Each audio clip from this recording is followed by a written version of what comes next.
안녕하세요, 표현둥이들. 표현학교 교장 길만입니다.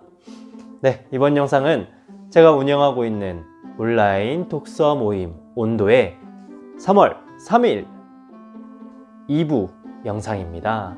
2부 영상에는 저의 인형의 집이라는 책 소개와 그 책을 통하여 여러 가지 이야기를 나눴는데요. 인형의 집이라는 것이 최초의 페미니즘 희곡이라는 이야기 타이틀이 붙어 있는데요.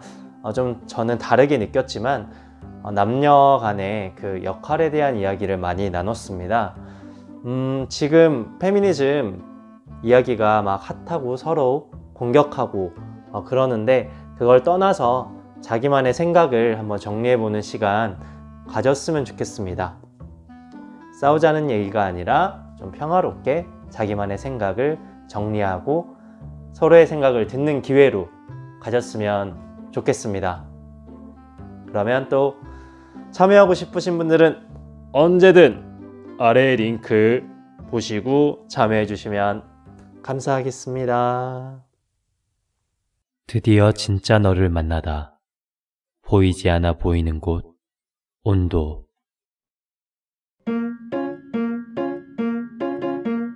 어이 시구시구 구독해줘. 저희 시구시구 좋아요 눌러줘.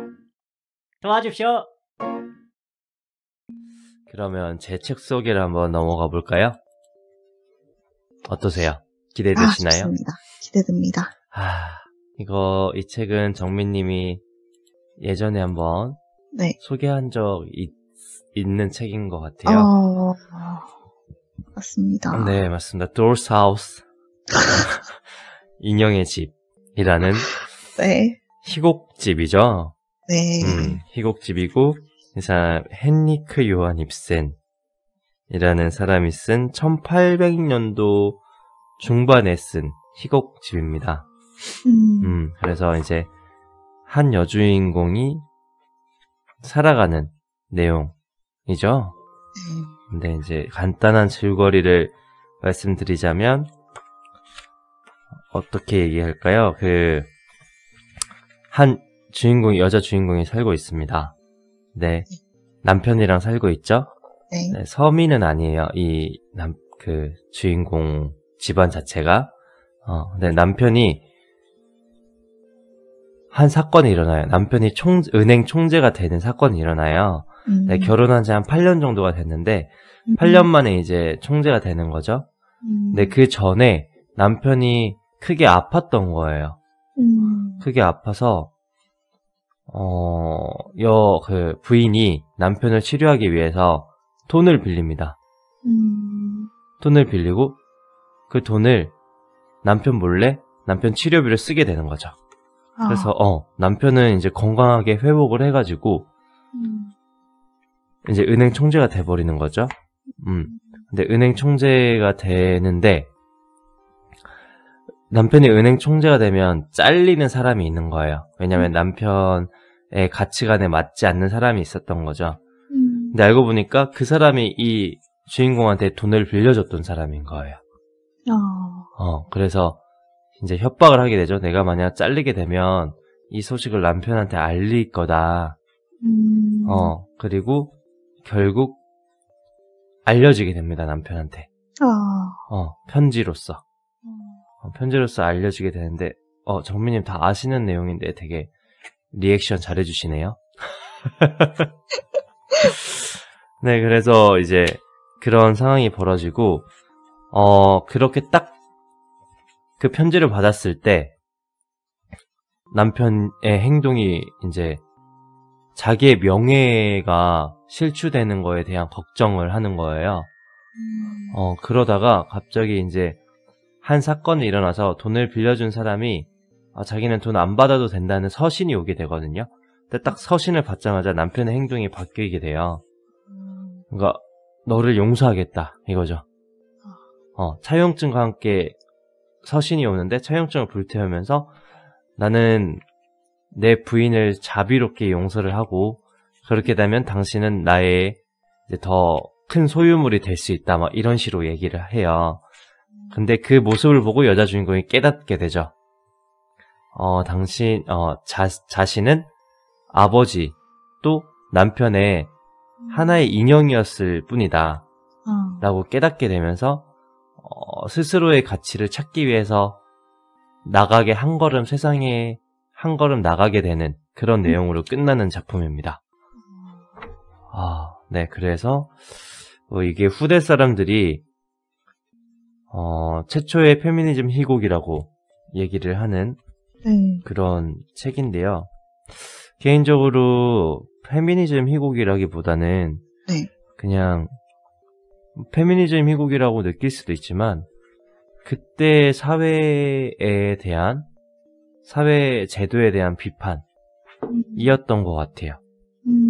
그러니까 여성의 입장에선 보면 그럴 수 있지만 또 이게 남편이 마지막에 여주인공을 겁나 잡아요. 자신을 사랑한다, 당신을 사랑한다. 그러니까 남편이 이렇게 했던 것도 하나의 사랑의 표현이었던 거죠. 그 시대 자체가. 근데 그게 과연 잘못되었던 것일까? 아니면 남자들도 몰랐기 때문에, 그러지 않았을까라는 생각. 제가 아침이라서 좀 잘 이야기하고 있는지 모르겠습니다. 아닙니다. 너무 잘 얘기해 주셨습니다. 네, 감사합니다. 그래서 여러 가지 생각을 해보게 했던, 그러니까 몰랐던 거죠. 그 시대 때는 남자는 이렇게 하는 게 맞았던 거고, 여자는 이렇게 사는 게 당연했던 시대였는데 이제 그거를 깨부수로 나가는 거잖아요. 그래서 후대 사람들이 이야기할 때, 페미니즘 희곡이다. 라고 이야기를 하는 것 같아요. 그런데, 그래서 이제 이거는 또 예민한 질문일 수도 있는데, 그러니까, 뭐라고 해야 될까요? 처음에 저는 이 가정이 묘사되는 게 되게 행복해 보였거든요. 남편은 남편의 입장대로 있고, 여성은, 그러니까 노라라는 주인공은 또 그 역할이 있는 거예요. 그래서 되게 행복해 보였어요. 서로의 역할을 하면서. 그러면 남녀의 역할에 대해서 좀 이야기해보고 싶었어요. 그러니까 꼭 뭐라 해야 될까요? 남성이 할 수 없는 일. 그러니까 남녀가 모두 똑같은 일을 할 줄 알아야 되나. 그런 이야기를 좀 예민하지만 한번 해보고 싶었거든요. 어떻게 생각하세요? 꼭 똑같은 일을 해야만 하나? 그런 거. 그러니까 남녀가 뭔가 똑같은 일을 해야 되나. 지금 약간 예민할 수 있지만 페미니즘 최근에도 그 백분토론에서 막 그런 게 난리였잖아요. 여성 할당제 이런 것도 있고. 그런데 그게 과연 뭐라 해야 될까요? 유리천장이 존재한다. 계속 이렇게 얘기를 하지만 과연 그럴까? 그러니까 도대체 이제 어느 정도 똑같아져야 이게 남녀 평등이다 라고 이야기하는 걸까 라는 생각.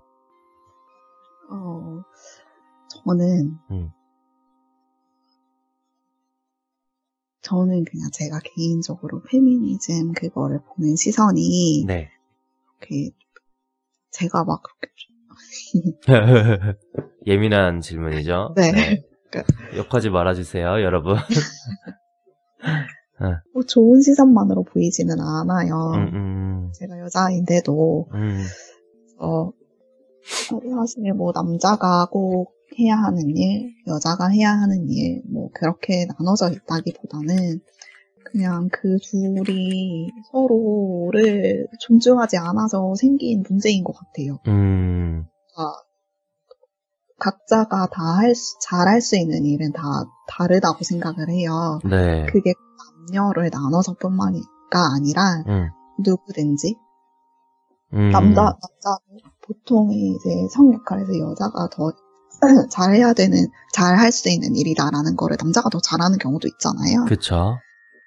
그런 것처럼 뭐 남자, 여자 이렇게 꼭 나눠진 게 아니라 사람들로 봤을 때 각자가 다 잘하는 일이 있으니까 그 자리에서 자기 역할을 잘 해내면 되는 거라고 생각을 하는데,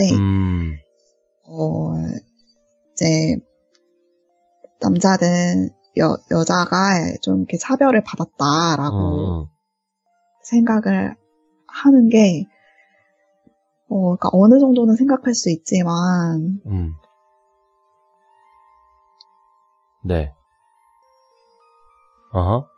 제가 좀 질문의 의도에서 벗어나는 대답인 것 같아요. 아닙니다. 아닌가요? 네, 맞는 것 같아요.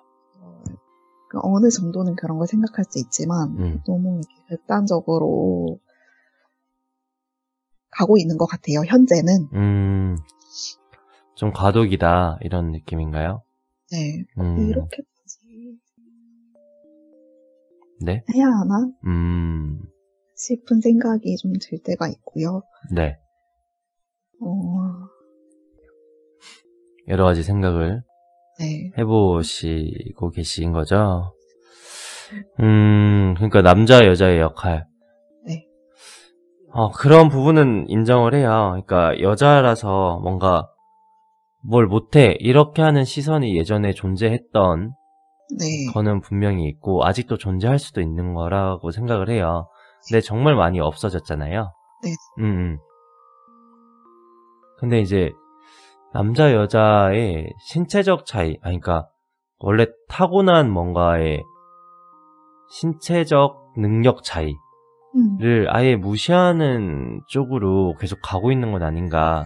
그러니까 선천적으로 가지고 태어난 거를 잘 활용할 수 있는 방안으로 네. 가야 되는데, 물론 이제 남자보다 신체적 능력이 뛰어난 여성분들이 있긴 하지만, 비율적으로 봤을 때. 그쵸. 다르잖아요. 그러니까. 그쵸, 다르죠. 뛰어나다는 게 아니라 다르잖아요. 그렇기 때문에 그 다른 부분에 적정한 일을 하고, 그렇게 하는 게 맞지 않을까. 그쵸. 지금은 그거를 뛰어넘어서, 네. 그냥 남자, 여자는 무조건 동등해야 돼. 라고 가고 있는 건 아닐까, 너무. 극단적으로. 그런 생각이 많이 들었거든요. 그래서 어디까지가 적정선일까, 그런 생각을 많이 해봅니다. 정민이 어떻게 생각하시나요? 저도 비슷한 의견이고요. 어디까지가 적정선일까라고 말을 이렇게 생각을 해보려고 하면은 너무 어려워요. 그래서 이렇게 정의를 내릴 수는 없는데, 저는 그냥 자기가 잘할 수 있는 일을 잘하면 되지 않나? 그냥 저는 그런 생각이거든요. 그리고 지금 아까 전에 길마니님이 말씀하셨던 것처럼 그런 시선이나 생각들이 많이 바뀌고 있다고 생각을 해요. 네. 그래서 아마 지금 완벽하진 않지만 나중에 시간이 많이 지나면 결국에는 서로가 서로를 존중하고 또 그런 성역할 때문에 이렇게 싸우는 일이 많이 없어질 것 같아요. 어떻게 보면 그것도 교육일 수 있는데 원래 그 교육이 100년 뒤를 위한 투자라고 막. 그쵸. 맞아요. 그래서 뭐 지금 당장은 그러지 못할지 몰라도 나중에 우리 후뭐 자식과 자식의 자식 이렇게 가면 맞아요. 분명히 달라질 거라고 생각을 해요. 맞습니다. 그리고 또 저는 네, 그렇다고 생각합니다. 네, 그렇군요. 좋은 의견 감사합니다. 그러니까 약간 남자가 잘할 수 있는 일, 여자가 잘할 수 있는 일, 그런 게 조금은 있지 않을까. 힘의 차이가 있으니까 그쵸. 거기에서는 좀 있을 수 있겠죠. 그러니까 약간 서비스직이나 이런 데는 여성을 많이 뽑잖아요, 아무래도. 그쵸. 그리고 뭐 조선이나 이런 거를 뭐 힘쓰고 뭐 용접이나 네. 이런 건 또 남자를 많이 뽑잖아요. 네네. 그러니까 그 와중에 여성이 더 잘할 수도 있어요. 그런 사람들은 또 뽑고 있거든요. 제가 네. 봤을 때는. 네. 그러니까 뭐 서비스직도 마찬가지고, 그렇기 때문에 이제 개인의 능력을 보고 있는 사회로 변화하고 있는 것 같아요.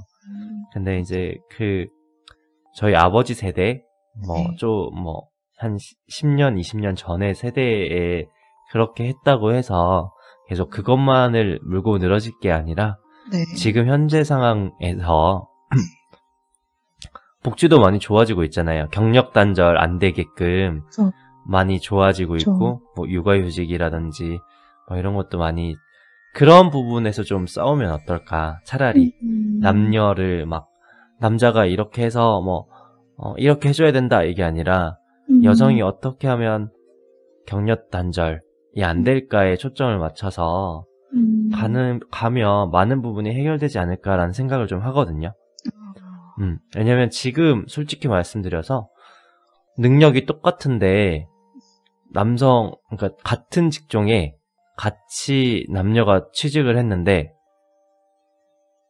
완전 뭐 차별이 있는 경우는 많이는 없잖아요. 있을 수도 있지만.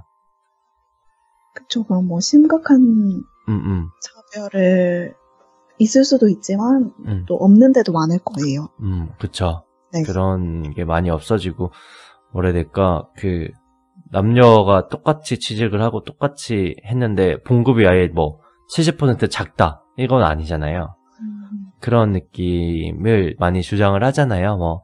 남녀 봉급 차이가 70%다라고 하지만 똑같은 직종을 놓고 봤을 때는 그런 경우가 거의 없잖아요. 그렇기 때문에 그런 경력 단절을 어떻게 해야 될지, 그리고 만약 그런 부분이 있다면 그런 회사 자체에서 그런 투쟁을 하는 게 더 옳지 않을까. 그러니까 이 회사는 아직도 이렇게 존재합니다 라고 해서 하면 도와줄 수 있을 것 같아요. 그런 부분을 많이 남녀 자체가 다.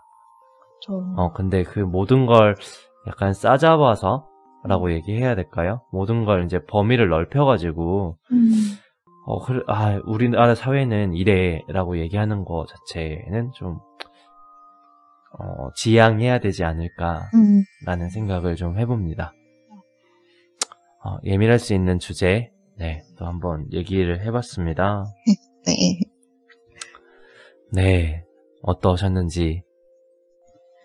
저는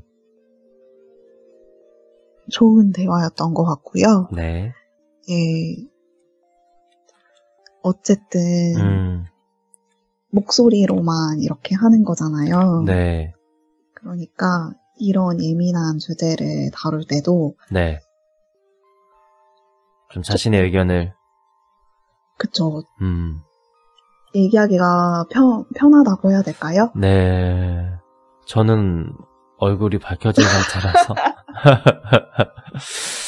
네, 개인적인 의견일 뿐이니 들으시는 여러분, 예쁘게 봐주시고요. 또 이렇게 같이 얘기를 하면서 같이 타협점을 찾아가는 게, 서로 공격하는 게 아니라 같이 타협점을 찾아가는 게 제일 좋지 않을까.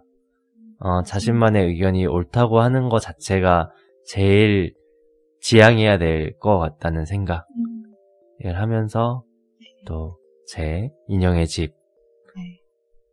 또 정민님이 읽어보셨던 인형의 집 소개를 마치려고 하는데, 정민님은 인형의 집 읽어보셨잖아요. 네네. 여기서 또 정민님이 제일 뭐라 해야 될까, 인상 깊었던 구절이 있으신가요? 있어요. 뭐예요? 제가 기억만으로 저한테 지금 머릿속에 있는 거는, 네. 노라가 네. 이제 남편한테 얘기를 해요. 우리가 음. 지금까지 8년 동안 살면서 제대로 대화를 해본 적이 얼마나 있냐. 이런 말이 나왔던 구절이 있는 걸로 기억을 해요. 네. 그래서 저는 그 부분이 인형의 집을 보면서 제일 인상 깊었던 부분이에요. 뭐, 페미니즘 소설이다라는 거를 나중에 뒤에 나오는 해설을 읽고 알았지만 네. 그 앞에 딱 내용만 읽고 들었을 때는 아 이거는 이 책은 대화를 잘해야 된다라는 교훈 책이구나 그렇게 생각을 했단 말이죠.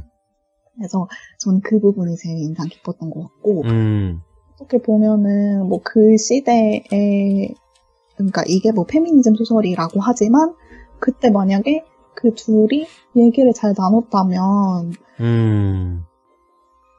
그렇게까지 노라가 집을 나간다는 그런 상황이 생기지 않았을 수도 있을 것 같아요. 또 어쨌든 노라가 거짓말을 했잖아요. 그쵸. 왜 속였는지는 모르겠지만 근데 그렇게 하지 말고 남편이랑 한 번이라도 상의를 해봤으면 남편이 물론 아팠지만 나 나하고 난 뒤에라도 그거 얘기를 했으면 어땠을까? 그런 생각을 해보게 되기도 했고요. 또 길마니님 얘기랑 이렇게 또 들으면서 생각해보니까 한편으로는 노라도 불쌍하고 남편도 불쌍하다 생각이 들기도 하네요. 갑자기. 정민님 얘기 들어보니까 약간 노라의 책임도 있지 않을까라는 생각을 해보게 되네요. 어느 정도는 있을 수도 있을 것 같아요. 이 일을 벌인 그 시작점은 노라예요. 그렇지 않나요? 그쵸. 네. 그러니까 노라는 남편은 이럴 것이다 라고 계속 판단을 하면서 그쵸. 자신이 이렇게 하는 게 남편을 위한 것이다 라고 계속 하는 거잖아요. 근데 이게 아까 말씀하신 정민님이 대화를 통해서 진실을 추구하는 방향으로 갔다면 그러고 보니까 거짓말에 대한 부분도 좀 있는 것 같은 느낌이 드네요. 그렇네요. 그러니까 그런 진실을 이야기하고 서로 대화를 통해서 타협점을 찾고 뭔가를 했다면 노라가 과연 그렇게 생각하는 방향으로 흘러갔을까? 왜냐면 저는 개인적으로 노라가 생각하는 남편의 이미지로 봤다면 마지막에 남편이 사랑한다고 잡지 않았을 것 같거든요. 남편이 얘기하는, 왜냐면 남편은 계속 노라는 남편이 그 사실을 알게 되면 자신을 용서하지 않을 거라 계속 하지만 마지막에 계속 잡았거든요. 그쵸? 완전 처절하게 저는 처절하게 느껴질 만큼 잡았었거든요. 이 남편이. 근데 그게 자신의 그런 지위 때문이라고 느끼진 않았어요. 그냥. 그쵸. 그게 너무 중요했던 남편이었다면 잡지 않았겠죠. 네. 그래서 그러니까 노라의 생각과는 반대로 행동한 남편을 보면서 갑자기 또 정민님 얘기 들으니까 그런 생각을 하게 되네요. 결국 대화가 중요하고 내가 뭔가 계속 속이는 게 좋을 때도 있지만 이렇게 엄청 큰 일이잖아요. 큰 일을 숨김으로써 노라가 자초한 일도 있지 않을까라는 생각을 좀 해보게 되네요. 그 남편은 그 순간에 와이프한테 그런 배신감 같은 것 때문에 순간적으로 더 화가 났을지도 몰라요. 꼭 그런 지위 때문이 아니라 지금까지 너무 나를 속이고 있었던 거니까. 그리고 어쨌든 제 3자에 의해서 알게 된 거잖아요. 맞나요? 그쵸. 제 3자에 의해서 알게 된 거죠. 그거를 노라에게 직접 들었다면 맞아요. 그 나오는 친구가 노라한테 직접 얘기해야 된다고 남편한테 라고 얘기를 하잖아요. 근데 노라는 끝까지 숨기잖아요. 약간 그게 그러고 보니까 예전 사회가 아니었더라도 만약 이런 거잖아요. 요즘에도 내가 결혼을 했는데 알고 보니까 부인한테 빚이 있는 거예요.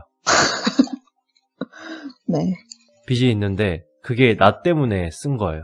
어머, 그러면 과연 이게 우리 부인 잘했네라고 할 수 있는 남자가 얼마나 될까요? 어렵죠. 그러니까 항상 그런 큰 일을 할 때는 꼭 얘기를 해야 되죠. 꼭 대화를 통해서 네. 그렇게 생각할 수도 있겠네요. 정민님 또 좋습니다. 아이고. 너무 좋아요. 네. 이런 다양한 의견 좋습니다. 역시 제가 책을 읽고 이렇게 이야기하는 것 자체가 다른 관점, 다른 생각을 들을 수 있다는 것 자체가 너무 좋은 것 같아요.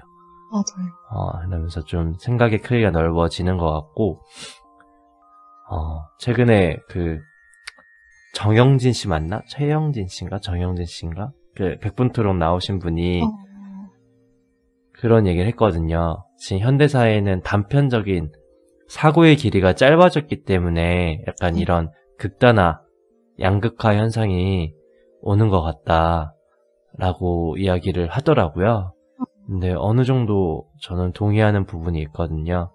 그러니까 단편적인 것만 보고, 그러니까 이게 또 계속 페미니즘 소설이다, 페미니즘 희곡이다라는 건 저는 알고 읽었잖아요. 근데 정민님 모르고 읽었다면서요. 네, 저 모르고 읽었어요. 그러니까 또 생각의 방향이 달라질 수 있었던 것 같아요. 저는 왜 이게 페미니즘 희곡이지? 라는 데 초점이 맞춰져 있었던 거고, 정민님은 아예 그냥 그런 단편적인 게 없기 때문에 더 넓게 받아들일 수 있지 않았을까 라는 생각을 해보게 되네요, 갑자기. 그래서 어떻게 보면 아예 그런 걸 모르고 읽었다면 저도 그렇게 느낄 수 있지 않았을까. 그래서 저도 웬만하면 그런 서평 같은 거 보지 않고 읽거든요. 근데 이거는 저번에 정민님이 페미니즘 희곡이라고 소개를 해드려가지고. 이게 다 정민님 탓이네요?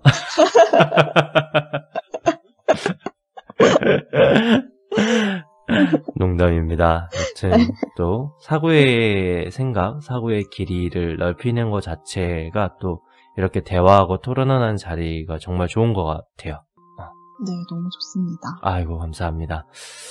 그러면 제 책 소개 이렇게 마치겠고요. 이제 좀 일찍 마쳐도 될까요? 네. 좋습니다. 네, 그러면 일요일 아침 또 이렇게 온도로 한번 열어봤습니다.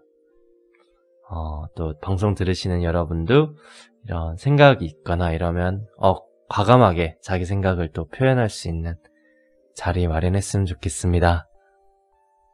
하하. 그럼 정민님 오늘 또 참여해주셔서 너무 감사드리고요. 네. 정민님이 계시기에 또 온도가 망하지 않고 할 수 있었던 것 같고요. 일요일 아침, 3월달은 일요일 아침에 저희가 진행을 합니다. 스케줄 보시고 참여하실 분들은 언제든 참여 기다립니다. 충분히 생각해 보시고 또 참여해 주시면 감사하겠습니다. 정민님 그러면 해피 주말. 네. 이제 좀 목소리가 깨네요. 해피 주말. 네. 감사합니다. 네, 감사합니다, 정민님.